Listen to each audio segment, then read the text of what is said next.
Welcome to Flash News Now. Here are today's top 12 stories. Brazil struggle against Morocco. Australia stunned Turkiye. Morocco looked impressive in their first game against Brazil, but Vinicius managed to bring it level with a beautiful goal. Switzerland also struggled against Qatar, despite being favorites to top their group. Scotland brought the vibes to their match against Haiti, and a deflected shot by McGinn gave Scotland their first World Cup win in 28 years.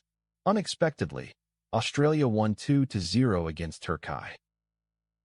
Swiss voters reject 10 million population cap, early projections say. Not all votes have been counted, but the current trend suggests 55% of participants voted against the proposal. World Cup 2026. Biggest takeaways from Brazil-Morocco group match. Vinicius Jr. scored a brilliant goal to dig Brazil out of trouble after Ismail Saibari had put Morocco ahead.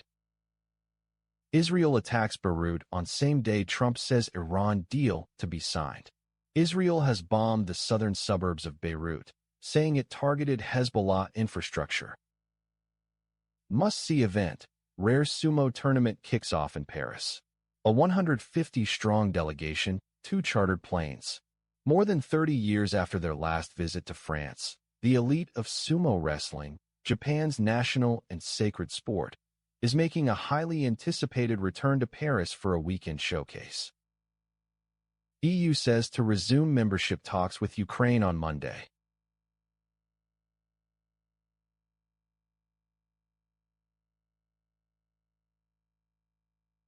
G7 meeting begins in France this Monday. U.S. President Donald Trump will meet with Middle Eastern leaders and attend a working session with Ukrainian President Volodymyr Zelensky during the G7 summit in France next week, senior U.S. administration officials said. U.S. Switzerland. After rapid population growth, right-wing party supports cap vote.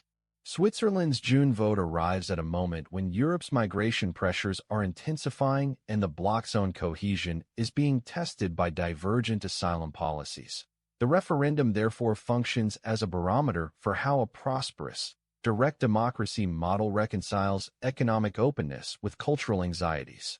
The right-wing party's endorsement of a hard cap signals a strategic pivot from rhetorical opposition to concrete institutional change, a move that could embolden similar initiatives in neighboring states, where populist parties are courting voters unsettled by labor market competition and perceived threats to national identity. U.S. New York Knicks win first NBA championship since 1973. The Knicks' triumph signals a tectonic shift in the NBA's power balance, with traditional dynasties now vulnerable to well-coordinated, mid-market franchises. Their victory, stemming from disciplined defense, clutch three-point shooting, and a breakout performance by a relatively unheralded rookie, underscores the growing importance of analytics-driven roster construction over marquee free agent signings. For a league still grappling with post-pandemic attendance, the return of a storied franchise to the spotlight provides a lucrative narrative hook that broadcasters and sponsors can leverage to recapture disengaged fans. Colombia leftist candidate says ready to overhaul peace process. Colombia's left-wing presidential hopeful Ivan Cepeda said he was open to making changes to the much-criticized peace process launched by outgoing President Gustavo Petro, his staunchest ally.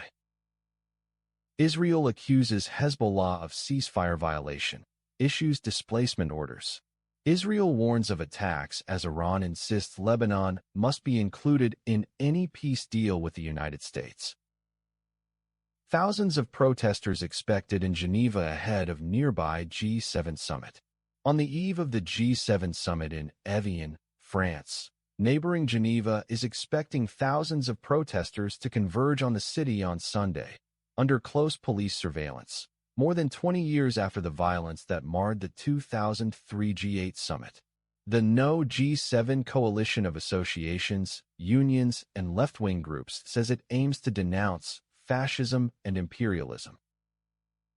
That was your Flash News Now bulletin. Subscribe for more.